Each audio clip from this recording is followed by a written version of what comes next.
In this experiment, we will wire a 3-pin plug.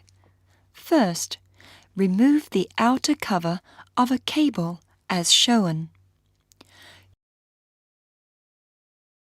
Use a screwdriver to open the cover of the 3-pin plug. Unscrew and remove the cable grip. Lay the wires above the plug and cut them to suitable lengths.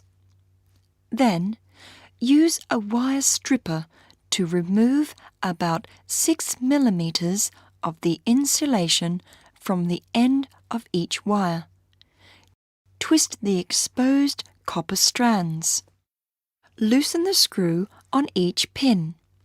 Insert the exposed copper strand of each wire through the hole on the correct pin. Then, tighten the screws to fix the wires in positions. Make sure that there are no loose strands. Fix the cable in position with the cable grip. Ask your teacher to check your wiring. Finally, replace the cover of the plug.